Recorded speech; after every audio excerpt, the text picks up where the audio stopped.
जय हिंद साथियों, मैं अंकित कुमार यादव आप सभी का स्वागत करता हूं सृष्टि ज्ञान केंद्र में, जहां हम चल रहे हैं प्रारंभ करने कक्षा 12वीं की पॉलिटिकल साइंस का 5वां चैप्टर, जिसका नाम है कांग्रेस प्रणाली, चुनौतियां और पुनर्स्थापना।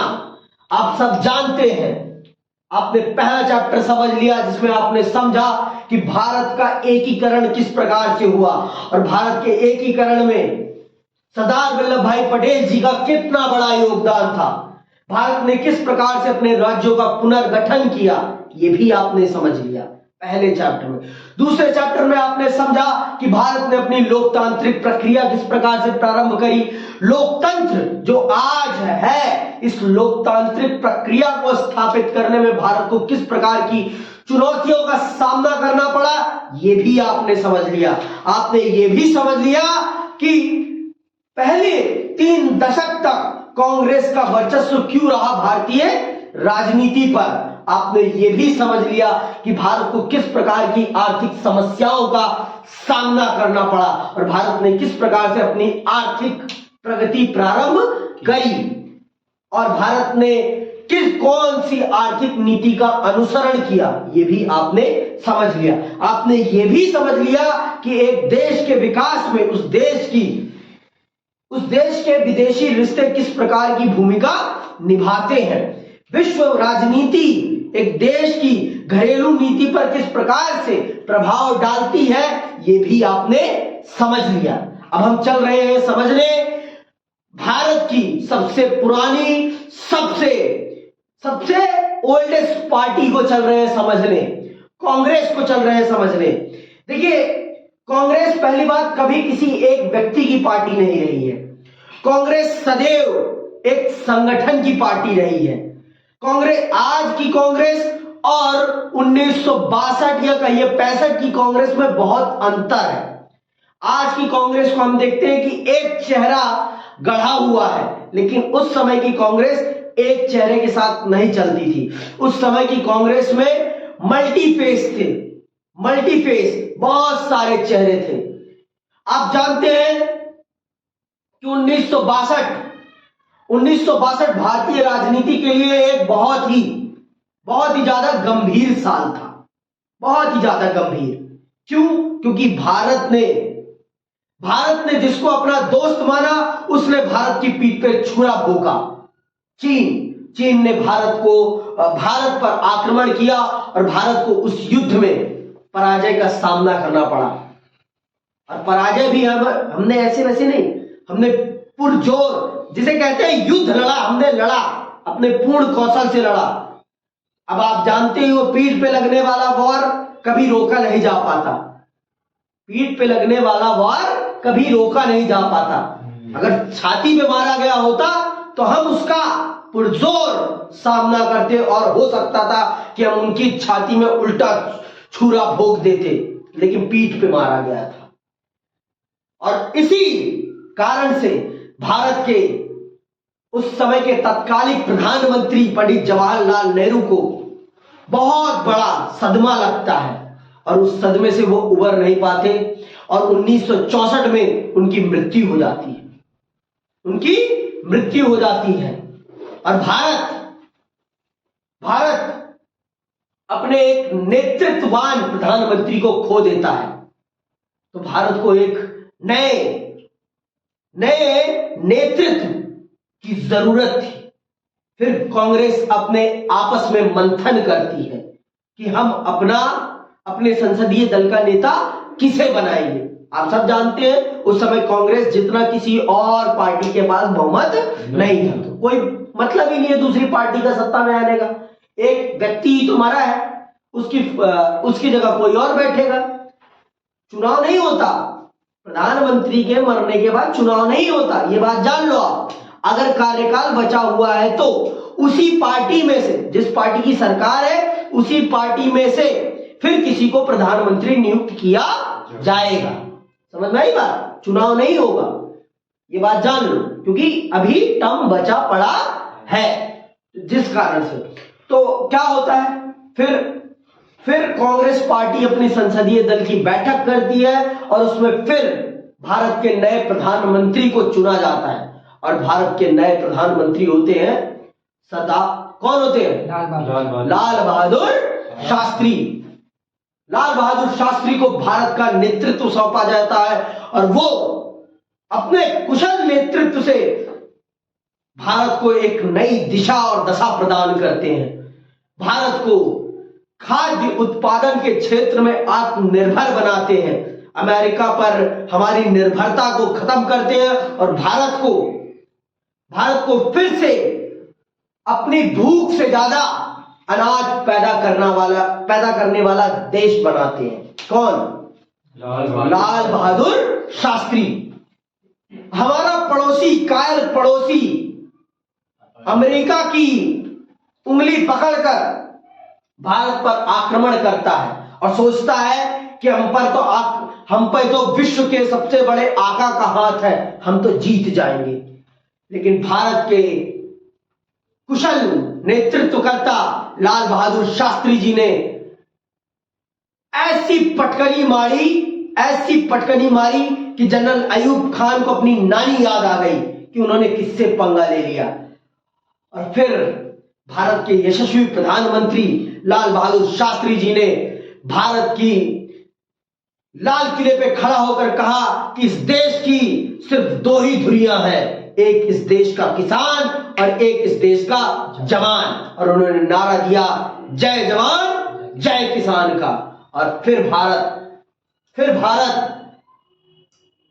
भारत को एक दुख की घड़ी झेलनी पड़ती है ताशकंद में जब समझौते के लिए गए होते हैं लाल बहादुर शास्त्री जी, तो उनकी आकस्मिक मृत्यु हो जाती है और इससे पूरे भारत में शोक की लय पसर जाती है, पूरा भारत शोकमय हो जाता है। फिर कांग्रेस में वही मंथन प्रारंभ होता है कि भारत का प्रधानमंत्री किसे बनाया जाए भारत का प्रधानमंत्री। तो चलिए पढ़ते हैं और समझते हैं कि क्या है कांग्रेस प्रणाली और कैसे होती है कांग्रेस में फूट पड़ती है और फिर कैसे बनती है कांग्रेस। आइए पढ़ते हैं और समझते हैं। तो पहले तो परिचय पढ़ लेते हैं। इस चैप्टर में हम किन किन विषयों को समझेंगे और किन किन विषयों पर हम प्रकाश डालेंगे, तो सुनिएगा। इस अध्याय में, इस किताब के दूसरे अध्याय में आपने कांग्रेस प्रणाली के उद्भव के बारे में पढ़ा था। इस प्रणाली को 1960 के दशक में पहली बार चुनौती मिली। 1960 के दशक में पहली बार कांग्रेस के सामने विपक्ष खड़ा होता हुआ दिखाई पड़ता है, क्योंकि इससे पहले तक विपक्ष का भारत की राजनीति में कोई रोल नहीं था। पूरे विश्व भारत की राजनीति पर कांग्रेस का एक छत्र दबदबा था, पूरे राज्यों के चुनाव में भी और केंद्र के भी चुनाव में, पूरे सभी चुनाव में कांग्रेस का ही संपूर्ण दबदबा था। आगे सुनो। राजनीतिक प्रतिस्पर्धा गहन हो चली थी और ऐसे में कांग्रेस को अपना प्रभुत्व बरकरार रखने में मुश्किल आ रही थी। विपक्ष अब पहले की अपेक्षा कम विभाजित और कहीं ज्यादा ताकतवर था। कांग्रेस को इस विपक्ष की चुनौती का सामना करना पड़ा। कांग्रेस को अंदरूनी चुनौतियां भी झेलनी पड़ी, क्योंकि अब यह पार्टी अपने अंदर की विभिन्नता को एक साथ थाम कर नहीं चल पा रही थी। इस अध्याय में हम अपनी बात वहीं से शुरू करेंगे जहां पर दूसरे अध्याय में छोड़ी गई थी, ताकि हम समझ सके कि नेहरू के बाद राजनीति ने क्या करवट ली, विपक्ष की एकता और खुद के बिखराव ने कांग्रेस के प्रभुत्व को कैसी चुनौती दी। इंदिरा गांधी के नेतृत्व में एक नई कांग्रेस किस तरह चुनौतियों से उभरी और कैसे नई चुनौतियों तथा विचारधाराओं ने कांग्रेस प्रणाली को पुनर्वापसी की। ये सारी विषय को हम चल रहे हैं समझने। हम चल रहे हैं वहीं से इस अध्याय को प्रारंभ करने जहां पर हमने दूसरे अध्याय को छोड़ा था। हमने जहां पर दूसरा अध्याय छोड़ा था हम वहीं से चल रहे हैं इसको पुनर्प्रारंभ करने। तो आइए पहले विषय को समझते हैं, राजनीतिक उत्तराधिकार की चुनौती। राजनीतिक उत्तराधिकार की चुनौती। और ये चुनौती क्यों आई सामने? क्योंकि पंडित नेहरू स्वर्ग को सिधार गए। इसीलिए आई ये चुनौती। अगर वो स्वर्ग नहीं सिधारते तो ये समस्या भी नहीं आती। लेकिन वो स्वर्ग इसलिए सिधार गए क्योंकि उन्होंने जिसे दोस्त माना था उसने उनकी पीठ पे छुरा भोंका था, जिस कारण से उन्हें बहुत बड़ा सदमा लगा था और उस सदमे से वो उबर नहीं पाए और वो स्वर्ग सिधार गए। और फिर यहीं से उनके उत्तराधिकारी की चुनौती का सामना करना पड़ा भारत को। और बहुत ही जल्दी हमने इस समस्या का समाधान कर लिया और लाल बहादुर शास्त्री जी को उनके उत्तराधिकारी के रूप में चुन भी लिया। लेकिन 1.5 साल में ही शास्त्री जी की मृत्यु से भारत उबर नहीं पा रहा था, क्योंकि इतनी जल्दी बार बार नेतृत्व को परिवर्तित करना देश की राजनीति के लिए सही नहीं होता। पर दुर्भाग्य भारत का कि भारत ने अपने एक यशस्वी प्रधानमंत्री को खो दिया, लाल बहादुर शास्त्री जी को। भारत का दुर्भाग्य था वो। चलिए पढ़ते हैं और समझते हैं। 1964 के मई में नेहरू की मृत्यु हो गई। वे पिछले 1 साल से भी ज्यादा समय से बीमार चल रहे थे। इससे नेहरू के राजनीतिक उत्तराधिकारी को लेकर बड़े अंदेशे लगाए गए कि नेहरू के बाद कौन। लेकिन भारत जैसे नव स्वतंत्र देश में इस माहौल में एक और गंभीर सवाल हवा में तैर रहा था कि नेहरू के बाद आखिर इस देश में होगा क्या। ये बड़ी बात थी, क्योंकि नेहरू ने इस देश को जमीन में गाड़ा था और इस काबिल बनाया था, खड़ा किया था, एक पौधा बनाकर खड़ा किया था। आज जो भारत वृक्ष बना, पूरे विश्व को छांव देने का दम्भ भर रहा है, ये दम्भ भरने की ताकत भारत में नेहरू ने पैदा करी है। ये नेहरू की देन है कि भारत आज इतना बड़ा वृक्ष बन पाया है। आज के नेता हुंकार भर के नेहरू को गाली तो दे देते हैं, लेकिन नेहरू के द्वारा किए गए कामों की सराहना उनके मुंह से नहीं निकल पाती। पता नहीं क्यों, क्योंकि अगर वो सराहना कर देंगे तो इससे कांग्रेस को फायदा हो जाएगा। अब भाई जब कांग्रेस ने किया है तो किया है, उसकी बड़ाई रोकी नहीं जा सकती। इस भारत के पेड़ को ये मजबूती प्रदान करने का काम कांग्रेस ने किया है तो किया है। मैं मानता हूं कांग्रेस से गलतियां हुई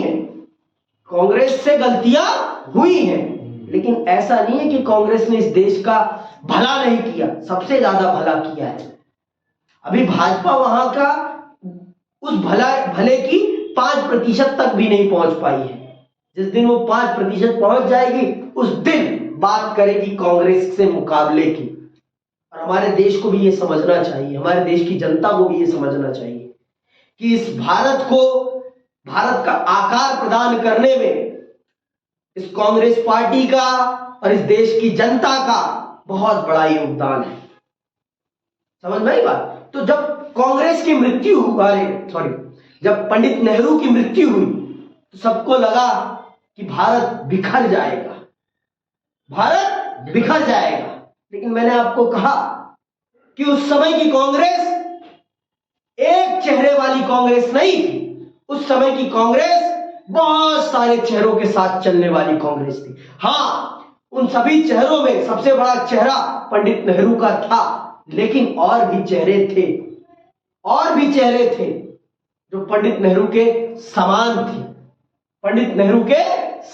और पंडित नेहरू, मैं ये नहीं कहूंगा कि पंडित नेहरू जितनी उनकी छवि थी, लेकिन हाँ कम भी नहीं थी। पंडित नेहरू 100 थे तो वो 70 जरूर थे। वो 100 थे तो वो 70 थे। इतनी उनके अंदर भी काबिलियत थी। और कांग्रेस पार्टी का संगठन बहुत ज्यादा मजबूत था। और उस समय कांग्रेस पार्टी में जितने लोग थे वो चापलूस नहीं थे। पहली बात तो वो सारे के सारे राष्ट्र के प्रति समर्पित थे। आज की कांग्रेस और उस समय की कांग्रेस में यही अंतर सबसे बड़ा है। वहां कोई सत्ता का लोभी नहीं था। और आज सारे के सारे सत्ता के लोभी हैं।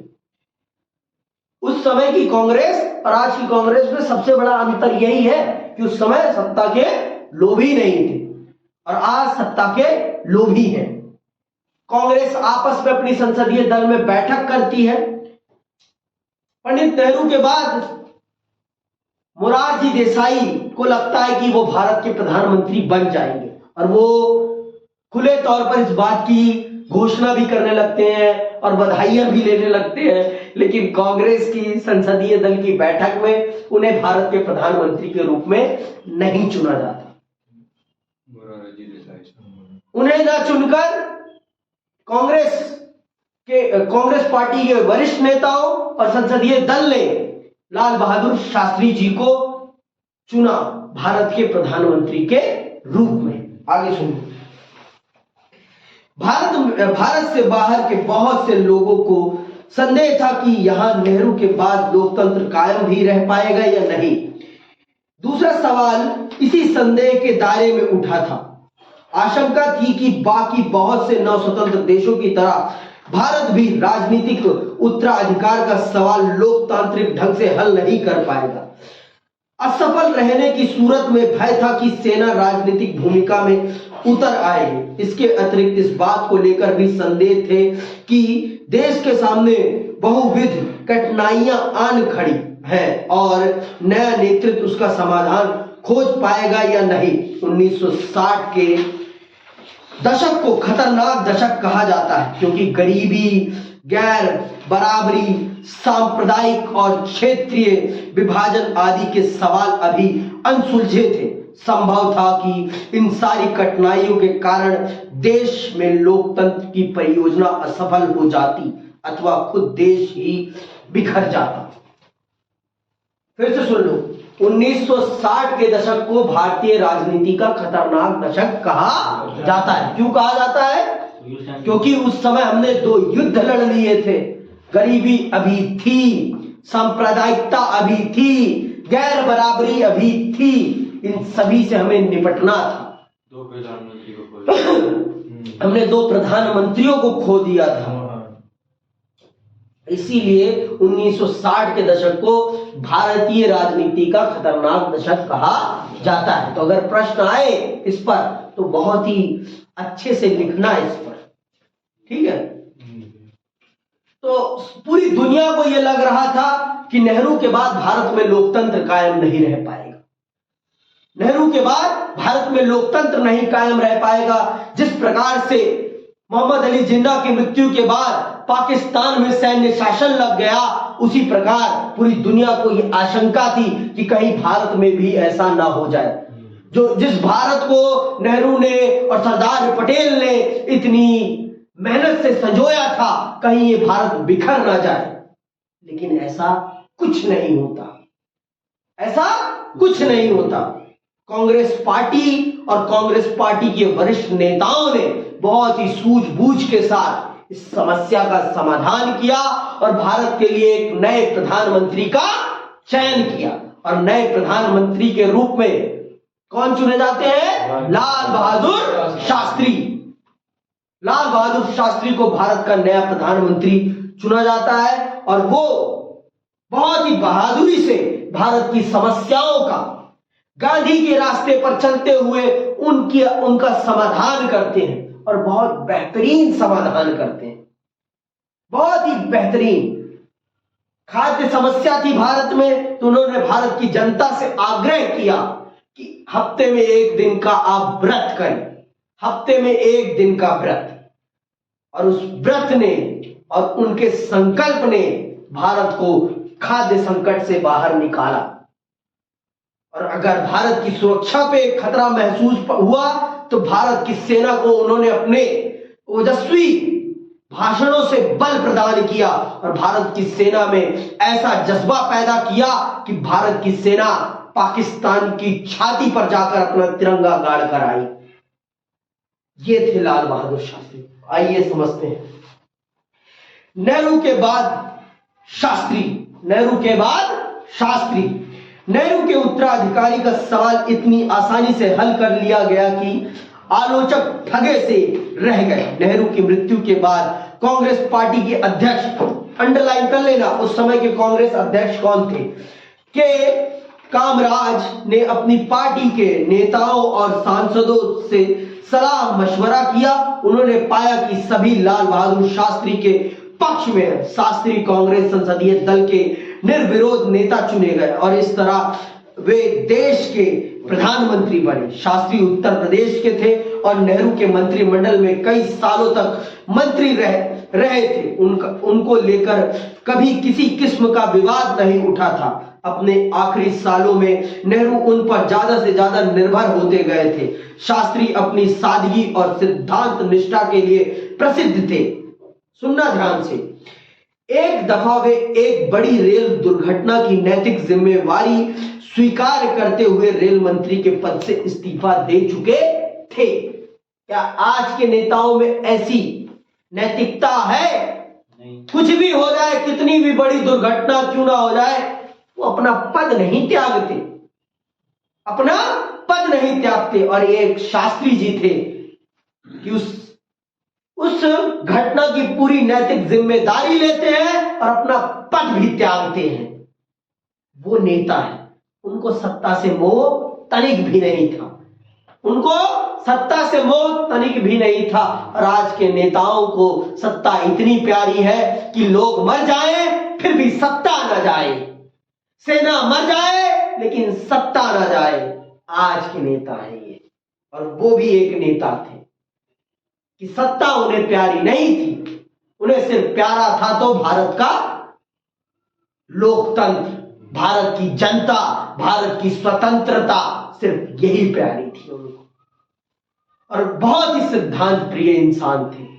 कभी भी सरकारी चीजों का अपने व्यक्तिगत जीवन में प्रयोग नहीं करते थे, और अगर गलती से हो भी जाता था तो उसका अपनी तनख्वाह से भुगतान करते थे। ये है शास्त्री। और आज के नेताओं को देखो, शास्त्री फटी हुई धोती भी पहन लेते थे, और आज के नेता, भारत की जनता भूखों मर रही है और फिर भी भारत का यशस्वी प्रधानमंत्री लाखों करोड़ों के कोट पैंट पहनते हैं। शास्त्री जी कहते हैं कि मेरी जनता जब भूखी है तो मेरे कुर्ते में पेंद है तो क्या दिक्कत है, क्या दिक्कत है? पहले मेरी जनता भूख से निकले, फिर मेरा कुर्ता भी नया हो जाएगा, उसमें कोई दिक्कत की बात नहीं। और आज भारत की जनता को अपना जीवन 5 किलो राशन पे बिताना पड़ रहा है, और माननीय प्रधानमंत्री कहते हैं कि भारत विश्व गुरु बन रहा है। विश्व गुरु में इतनी भूख की किल्लत कि आपको 5 किलो राशन देना पड़ रहा है मुफ्त में। 5 किलो राशन मुफ्त में देना पड़ रहा है, तो आप विश्व गुरु बनने की तरफ जा रहे हैं कि आप कंगले होते जा रहे हैं? आप बताइए मुझे। आज 70 साल बाद भी भारत की जनता को अगर मुफ्त के राशन की जरूरत पड़ रही है तो यह बड़े दुर्भाग्य की बात है। मुफ्त शिक्षा को मैं सपोर्ट करता हूं, मुफ्त चिकित्सा को मैं सपोर्ट करता हूं, लेकिन मुफ्त राशन को मैं सपोर्ट नहीं करता। मुफ्त राशन सही नहीं है, शिक्षा सही है, चिकित्सा सही है, लेकिन भोजन मुफ्त का सही नहीं है। भोजन तो सबको सबकी मेहनत का मिलना चाहिए, तभी भोजन की कद्र होती है। नहीं, जिस दिन भंडारे में खाना बंटता है, सबको पता है कि भंडारे में लोग आधा खाते हैं और आधा फेंक कर चले जाते हैं। सबको पता है ये बात, कोई स्वीकारेगा नहीं पर इसको। मुफ्त का राशन 70 साल बाद भी देना पड़ रहा है, तो ये बड़े दुर्भाग्य की बात है, बड़े दुर्भाग्य की बात है। और उसका चुनाव में डंका पीटा जाता है कि हम मुफ्त का राशन देंगे, 10 सालों तक देंगे। और भारत की जनता इतनी मूर्ख है कि मुफ्त के राशन के लिए अपना कीमती वोट बेच बैठती है। इतनी मूर्ख है भारत की जनता, इतनी मूर्ख। आप बताओ, आपके भविष्य की कीमत 5 किलो चावल है, 5 किलो गेहूं है, 1 किलो सरसों का तेल है। आप बताओ मुझे, आप मेहनत करोगे और मलाई खाएगी राजनीतिक पार्टियां। मैं एक पार्टी को नहीं कह रहा हूं, यहां पर सभी पार्टियां हैं इसके लिए दोषी। और इससे सबसे बड़ी दोषी हमारी जनता है कि हमारी जनता के लिए शिक्षा, चिकित्सा, विकास मायने नहीं रखता। उन्हें मायने रखता है तो सिर्फ मुफ्त का राशन, मुफ्त की स्कूटी, ये मायने रखता है। आगे सुनिए, शास्त्री 1964 से 1966 तक देश के प्रधानमंत्री रहे। इस पद पर वे बड़े कम दिनों तक रहे, लेकिन इसी छोटी अवधि में देश ने 2 बड़ी चुनौतियों का सामना किया।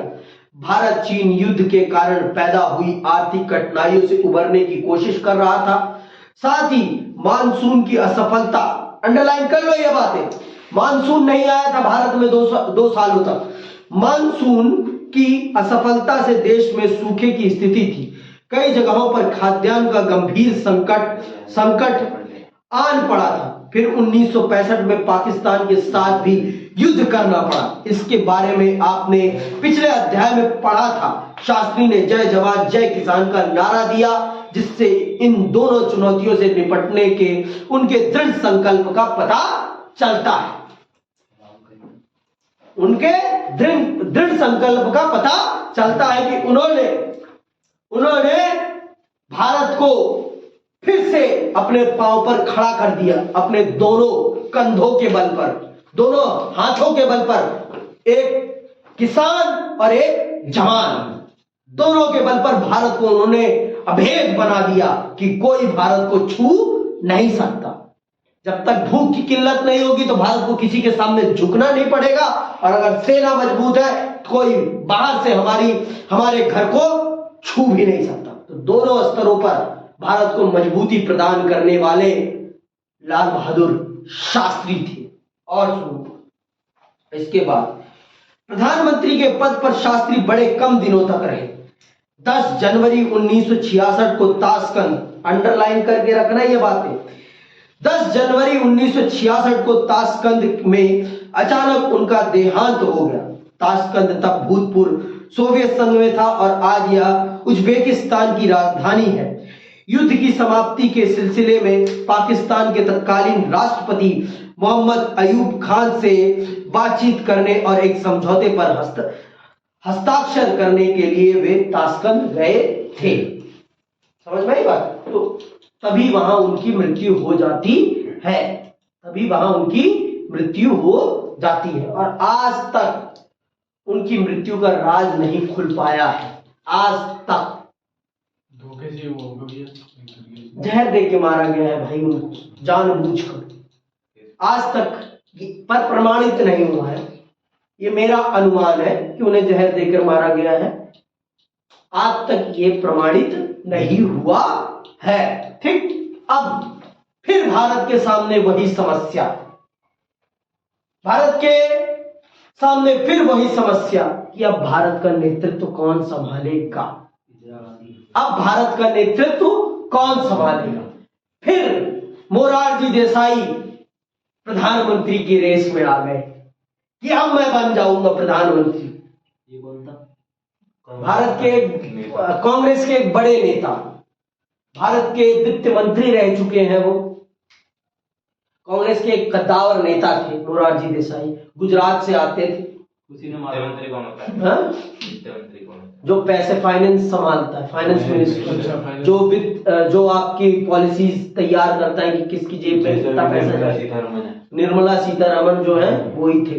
ठीक है, ये सारी चीजें। गृह मंत्री, 5 मिनिस्ट्री सबसे ज्यादा इंपॉर्टेंट होती है भारत के पोर्टफोलियो में। एक होती है आपके प्रधानमंत्री, गृह मंत्री, रक्षा मंत्री, वित्त मंत्री, विदेश मंत्री और रेल मंत्री भी है। क्योंकि हमारे देश में शिक्षा और स्वास्थ्य को ज्यादा महत्व दिया ही नहीं जाता। वैसे होनी चाहिए शिक्षा और स्वास्थ्य सबसे महत्वपूर्ण मंत्रालय, लेकिन हमारे देश में ये दुर्भाग्य है कि उनको इतना महत्व ही नहीं दिया जाता। और सबसे बड़ा दुर्भाग्य हमारे देश की जनता है, क्योंकि वो मानती नहीं इस चीज को, क्योंकि वो इस चीज पर सवाल ही नहीं खड़ी करती कि भाई शिक्षा पे क्या काम हो रहा है। अरे भाई, शिक्षा जितनी उन्नतशील होगी उतने ही देश में नई तकनीकें आएंगी, नया रोजगार पैदा होगा। अमेरिका में अगर इतना ज्यादा रोजगार है, इतनी अच्छी लाइफस्टाइल है, तो वो सिर्फ किसके कारण? शिक्षा के कारण। हम इस चीज को समझते ही नहीं है। आज उनका डिफेंस इतना मजबूत है तो किसके कारण? शिक्षा के कारण। क्योंकि अगर शिक्षा नहीं होती तो इनोवेशन नहीं होती। इनोवेशन के लिए क्या चाहिए? शिक्षा चाहिए, बेस्ट कैंपस चाहिए, और हम वो प्रोवाइड ही नहीं कर रहे। और जो है भी उनको हम गालियां बकते रहते हैं। जेएनयू को सबसे ज्यादा गाली बकी जाती है इस देश में। इस देश का न्यूज चैनल जेएनयू के बारे में कभी कुछ अच्छा नहीं कहता, सिर्फ गालियां बकता है उसे। और भारत को सबसे ज्यादा उत्तम कौशल प्रदान करने का काम जेएनयू करता है। भारत को सबसे उत्तम जेएनयू यूनिवर्सिटी है। अब हमारे देश के बच्चों को यही नहीं पता। जवाहरलाल यूनिवर्सिटी, आप जाइए कभी भी साउथ दिल्ली की तरफ जाओ तो वहां जेएनयू है, जाओ देख के आओ कभी, क्या कैंपस है वो, और क्या पढ़ाई होती है वहां पर। वो भी तो ये खालसा कॉलेज बस खालसा कॉलेज दिल्ली यूनिवर्सिटी का पार्ट है। जेएनयू अपने आप में एक यूनिवर्सिटी है। जैसे दिल्ली यूनिवर्सिटी एक यूनिवर्सिटी है, वैसे ही जेएनयू अपने आप में एक यूनिवर्सिटी है। जामिया यूनिवर्सिटी है, अमेरिका यूनिवर्सिटी है। दिल्ली में कम से कम 5-6 यूनिवर्सिटीज है। दिल्ली में हाँ, हंसराज कॉलेज दिल्ली यूनिवर्सिटी का एक पार्ट है। किरोड़ीमल उसका एक पार्ट है, हिंदू एक पार्ट है। ये सारे महाविद्यालय हैं। यूनिवर्सिटी दिल्ली यूनिवर्सिटी है, ये सारे पार्ट है उसके। ठीक है, तो शास्त्री जी की मृत्यु के बाद फिर भारत के सामने वही समस्या कि भारत का प्रधानमंत्री किसे नियुक्त किया जाए। मोरारजी देसाई अब ड्रम पीटने लगे थे कि मैं बन जाऊंगा प्रधानमंत्री, लेकिन के कामराज, कांग्रेस पार्टी के अध्यक्ष के कामराज उन्हें पसंद नहीं करते थे। उन्होंने उनका नाम बर्खास्त कर दिया और के कामराज अब प्रधानमंत्री के पद पर किसी ऐसे व्यक्ति को बिठाना चाहते थे जो उनकी उंगलियों पर नाचे। ये के कामराज, ऐसे ही बहुत से लोग, कांग्रेस में 2 गुट थे, एक सिंडिकेट गुट था, तो के कामराज सिंडिकेट गुट के मेंबर थे और कांग्रेस पार्टी के अध्यक्ष थे। जैसे आज के टाइम पे कांग्रेस पार्टी के अध्यक्ष कौन है? मल्लिका अर्जुन खड़गे। जैसे मल्लिका अर्जुन खड़गे कांग्रेस पार्टी के अध्यक्ष हैं, उसी प्रकार से उस समय के कामराज थे। तो के कामराज, अभी सुनो तो बताओगे, खुद ही सुनोगे। शास्त्री की मृत्यु से कांग्रेस के सामने दोबारा राजनीतिक उत्तराधिकारी का सवाल उठ खड़ा हुआ। इस बार मोरारजी देसाई और इंदिरा गांधी के बीच कड़ा मुकाबला था। मोरारजी देसाई बंबई प्रांत, मौजूदा महाराष्ट्र और गुजरात के मुख्यमंत्री के पद पर रह चुके थे। केंद्रीय मंत्रिमंडल में वे मंत्री पद पर भी रह चुके थे। जवाहरलाल नेहरू की बेटी इंदिरा गांधी गुजरे वक्त में कांग्रेस अध्यक्ष के पद पर रह चुकी थी। शास्त्री के मंत्रिमंडल में उन्होंने सूचना मंत्रालय का प्रभार संभाला था। इस दफा पार्टी के बड़े नेताओं ने इंदिरा गांधी को समर्थन देने का मन बनाया, लेकिन इंदिरा गांधी के नाम पर सर्वसम्मति कायम नहीं की जा सकी। ऐसे में फैसले के लिए कांग्रेस के सांसदों ने गुप्त मतदान किया। इंदिरा गांधी ने मोरारजी देसाई को हरा दिया। उन्हें कांग्रेस पार्टी के 2/3 से अधिक सांसदों ने अपना मत दिया। नेतृत्व के लिए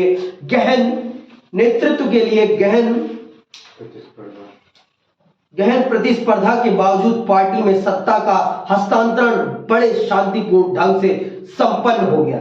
इसे भारतीय लोकतंत्र की परिपक्वता के रूप में देखा गया।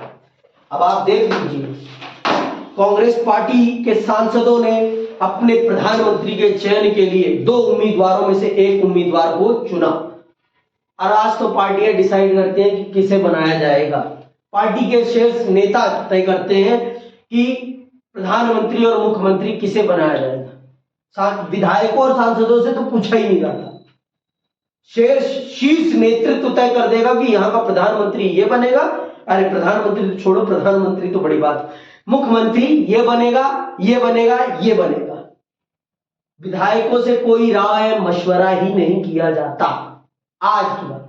तो मोरारजी देसाई और इंदिरा गांधी में बहुत तगड़े स्तर पर संघर्ष होता है प्रधानमंत्री पद के लिए, और उस संघर्ष में इंदिरा गांधी जीत जाती है। क्यों जीत जाती है? क्योंकि कांग्रेस के अध्यक्ष के कामराज का उनके सिर पर हाथ था, और के कामराज ने उनके सिर पर हाथ इसलिए नहीं रखा था कि वो बहुत अच्छी थी, वो पंडित नेहरू की बेटी थी। उन्होंने इसलिए रखा था उनके सिर पर हाथ क्योंकि वो उनको अपने इशारों पर नचाना चाहते थे, कठपुतली बनाना चाहते थे कि फेस ये होंगी और नीतियां हम बताएंगे। लेकिन भाई वो भी कच्ची गोली खेल के तो आई नहीं थी, वो भी भारत के प्रधानमंत्री की बेटी थी, और प्रधानमंत्री पंडित जवाहरलाल नेहरू के आखिरी समय में उनके बड़े बड़े निर्णयों को लेने में इंदिरा गांधी जी का और जैसे कि आपने सुना शास्त्री जी का बहुत बड़ा योगदान था, और शास्त्री जी के मंत्रिमंडल में भी थी वो, शास्त्री जी के मंत्रिमंडल में भी थी वो। तो अब सुनना आगे। नए प्रधानमंत्री को जमने में थोड़ा वक्त लगा। इंदिरा गांधी यूं तो बड़े लंबे समय से राजनीति में सक्रिय थी, लेकिन लाल बहादुर शास्त्री के मंत्रिमंडल में बड़े कम दिनों से मंत्री पद पर थी। कांग्रेस के वरिष्ठ नेताओं ने संभवतः यह सोचकर, अंडरलाइन कर लेना, संभवतः यह सोचकर उनका समर्थन किया होगा कि प्रशासनिक और राजनीतिक मामलों में खास अनुभव न होने के कारण समर्थन और दिशा निर्देश के लिए इंदिरा गांधी उन पर निर्भर रहेंगी। प्रधानमंत्री बनने के 1 साल के अंदर इंदिरा गांधी को लोकसभा के चुनाव में पार्टी की अगुवाई करनी पड़ी। इस वक्त तक देश की आर्थिक स्थिति और भी खराब हो गई थी। इससे इंदिरा गांधी की कठिनाइयां ज्यादा बढ़ गई। इन कठिनाइयों के मद्देनजर उन्होंने पार्टी पर अपना नियंत्रण बढ़ाने और अपने नेतृत्व कौशल को दिखाने की कोशिश की। ठीक है, तो आप जानते हो 1966 में वो प्रधानमंत्री बनी, और 1 साल के लिए बनी वो, क्योंकि उसके 1 साल बाद चुनाव था। 1967 में चुनाव था, जानते हो ना कैसे? 1962 में हुआ था चुनाव, और फिर उसके बाद कब होना था? 1967 में। और आपको पता है, देख लेना पूरा, देखो पहला चुनाव कब हुआ है? 1952। और 1952 से कब तक? 1957। कौन था प्रधानमंत्री? जवाहरलाल नेहरू।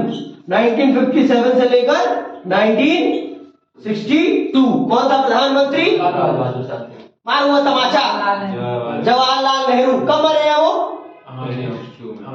1964। 2 नहीं 4। उनकी मृत्यु कब हुई है? 64 में।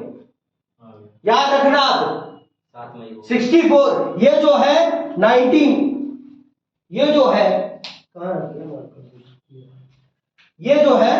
ये वाला 1962 से लेकर 1967 वाला जो पीरियड है, इसमें हमने 3 प्रधानमंत्री बदले हैं, और इसीलिए इस डिके को क्या कहा जाता है? भारतीय राजनीति का काला दौर कहा जाता है, क्योंकि इस दौर में हमने 3 प्रधानमंत्री बदल लिए।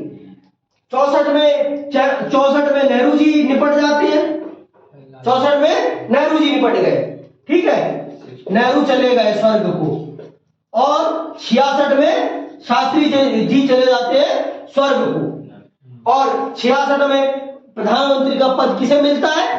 इंदिरा गांधी को। अब उनके पास टाइम कितना था? 1 साल का। 1 साल के बाद इलेक्शन था, और आपने देखा कि भारत की आर्थिक स्थितियां बदहाल थी। भाई 2 युद्ध लड़ लिए थे, 2 युद्ध के कारण जो पैसा विकास में लग रहा था, वो सारा का सारा पैसा कहां लग गया था? देश की सेना को मजबूत करने पे, देश की सेना के लिए हथियार खरीदने पे, और खाद्य संकट से जूझ रहे थे हम। मानसून भी सही से नहीं जा रहा था। भाई उस समय खेती किस पर निर्भर थी? भगवान भरोसे थी। भगवान की दया तो खेत हरे भरे, और भगवान की निर्दया तो खेत सूखे पड़ जाते थे। अरे भाई कितनी भी आप सिंचाई व्यवस्था कर ले, कुछ भी कर ले, लेकिन बारिश का बहुत ज्यादा इफेक्ट पड़ता है। और अगर मॉनसून खराब तो सब खराब। और आप सब जानते हैं हमें उस समय तक जो राजा रजवाड़े थे उनको मुफ्त का पैसा देना पड़ता था प्रीवी पर्स के रूप में। बहुत सारी समस्याएं थी। और अभी भूमि सुधार भी ढंग से लागू नहीं हो पाया था।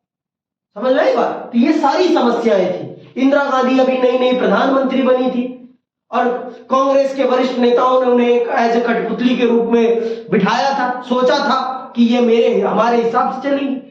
और भाई उन्होंने भी कच्ची गोलियां तो खेली नहीं है। भारत के प्रधानमंत्री की बेटी थी वो। तो अब देख लो, यहां इंदिरा गांधी परिवारवाद के कारण नहीं आई है पद पर कि वो प्रधानमंत्री पंडित जवाहरलाल नेहरू की बेटी थी, इस कारण से उन्हें गद्दी पे बिठा दिया गया। ऐसा कुछ नहीं है। उन्हें पार्टी अध्यक्ष के कामराज और कांग्रेस के वरिष्ठ नेताओं ने उन्हें वो पद संभालने का मौका दिया। और चुनाव के द्वारा सांसदों ने चुनाव किया है और उन्हें अपना प्रधानमंत्री के रूप में 1966 में चुना। फिर उन्हें फिर 1967 का जो चुनाव होता है वो प्रधानमंत्री का फेस होती है और उनके अंडर कांग्रेस चुनाव लड़ती है। वो जीत भी जाते। चौथा आम चुनाव होता है वो उनके अंडर होता है और वो जीतती है। क्योंकि उस समय कांग्रेस जितना किसी और पार्टी का संगठन था ही नहीं। कांग्रेस पार्टी के पास जितने बड़े बड़े कद्दावर नेता थे उतने बड़े बड़े कद्दावर नेता उस समय तक किसी भी पार्टी के पास थे नहीं। पर हाँ, राज्यों में कांग्रेस की सत्ता कांग्रेस के हाथ से निकलने लगी थी क्योंकि राज्यों में क्षेत्रीय दल उभरने लगे थे और क्षेत्र के बड़े बड़े नेता उभरने लगे थे। अब अगली क्लास में हम समझेंगे कि चौथे आम चुनाव में क्या होता है और कांग्रेस में कैसे फूट पड़ती है। के कामराज को याद रखना और सिंडिकेट को याद रखना। के कामराज ही हैं जिन्होंने इंदिरा गांधी को प्रधानमंत्री बनाया है और के कामराज के खिलाफ ही इंदिरा गांधी होंगी। कैसे होंगी ये हम अगली क्लास में समझेंगे। आज के लिए बस इतना ही। जय हिंद, जय भारत।